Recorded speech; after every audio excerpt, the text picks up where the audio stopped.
Hello everyone, it's Kari from sunshineinmypocket.com. Today I have the unboxing of the October Hedgehog Hollow kit, and actually this is the very last kit ever. So they've just made an announcement that this will be the last subscription kit for Hedgehog Hollow.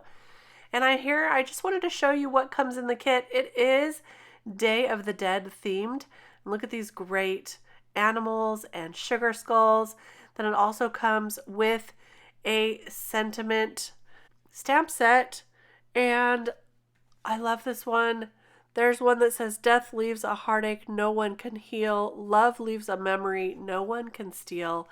And then there's some cute ones. This one says, "Just a thin veil between this world and the next." And it's just so great. There are also some great stencils that come in the kit. This cat, it has the skeleton here. I think that's going to be super cool. Then you get this one that's the boy skeleton, and here's one that represents a girl skeleton. You can use these for anything you want. I think I'm going to use one of those stencils today. I wanted to also show you this paper kit. There's always some beautiful papers in the kits, and this one is no exception. They're going out with a bang here. I have loved the Hedgehog Hollow kits for as long as I can remember. For the last few years, I've actually been designing for these kits for almost the beginning. I missed the very first box, but after that, ever since then. So it's been quite a few years. So I've just really loved them. This has been one of my most favorite subscription kits ever. And so I am sad to kind of see it end, but it also brings new opportunities. It also comes with this ephemera set that I'm showing you here, but I just wanted to talk a little bit about what is happening next. As you know, Alexandra, the owner, also has started Maker Forte, and Maker Forte offers some subscription kits over there. Maker Forte also has a bunch of stamps and stencils, and they offer things that you can continuously get, which is wonderful. One thing about this subscription kit is once it was sold out, it was sold out. But with Maker Forte, you can still order things that are available and not retired, and that is one wonderful thing. So a few things are changing, and I did get some questions quite often on how to get some of the kits that I was showcasing, and sometimes they were sold out or it was too late to get that kit and they were on to the next kit. So anyway, I think that's going to be a really good thing. I'm just making a card here with that cat stencil. You know, I couldn't resist. I first inked on that first layer with some Eclipse black ink, and now I'm putting the white pigment ink, which is Snow Flurries, over the top for the skeleton bones. And I'm just dabbing over this. I didn't want to necessarily blend too much over it because I didn't want the white to pick up that black. So I'm just kind of dabbing it on here until I get a nice white impression with that ink. I think this looks really cool. There's also these eyes here, but before I do that, I want to make sure the white pigment ink is dry. Now this does take longer to dry. That's one of the properties of a pigment ink, is it takes longer to dry. So I'm using my heat tool to hurry that along. And now I've got some black embossing powder. I'm just testing it to make sure that white pigment ink is dry. It looks like it's ready. So I'm going to go ahead, add those eyes over the face here. And there are little etched lines on the stencil so you can easily see where it goes. I'm taking the clear embossing ink, which is a sticky ink, and I'm just kind of putting that over those eyes, just using the corner or kind of the side of my embossing ink so that I can get that through the stencil without getting it on that white ink. And then I added that black embossing powder over the top and heat set that.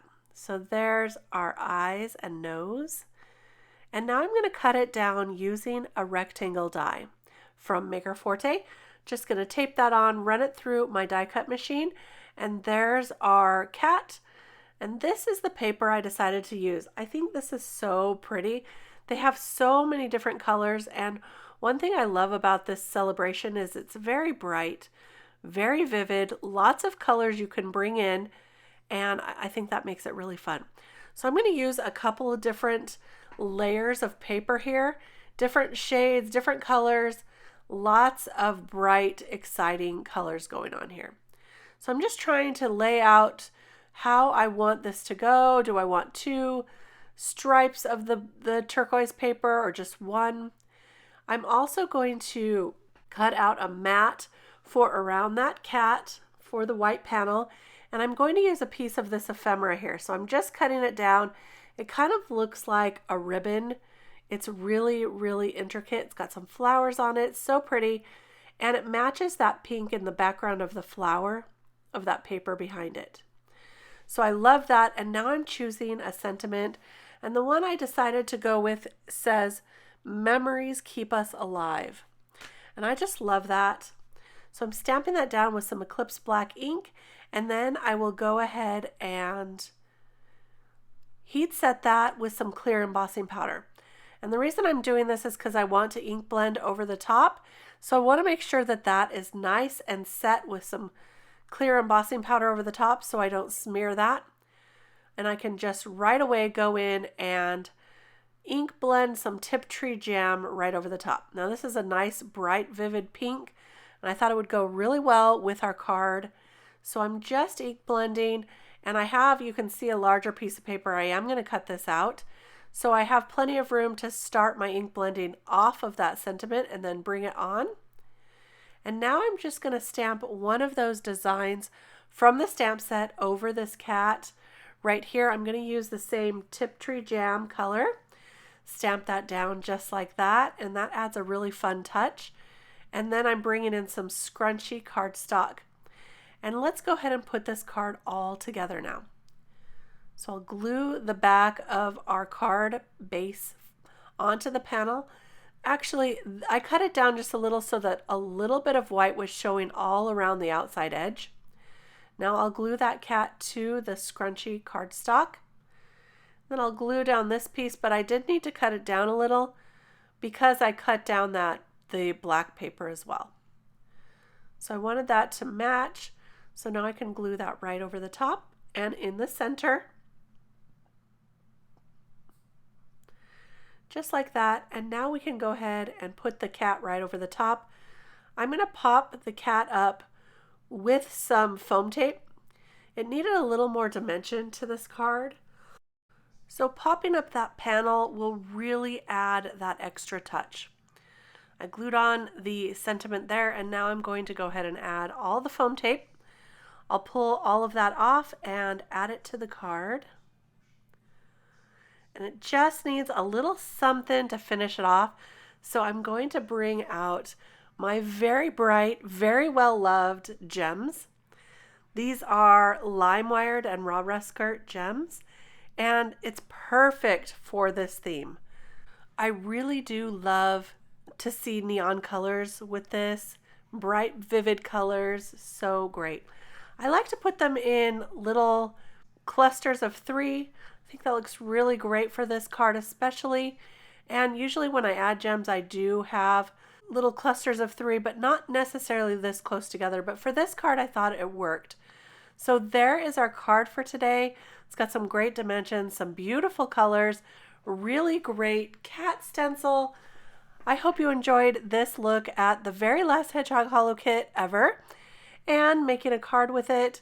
It was really fun. I had a great time, and I hope you did too. If you enjoyed this video, please give me a thumbs up. I really appreciate that, and I love all your comments as well. Thank you so much for stopping by again and again. I'll see you next time with a new card. Bye-bye.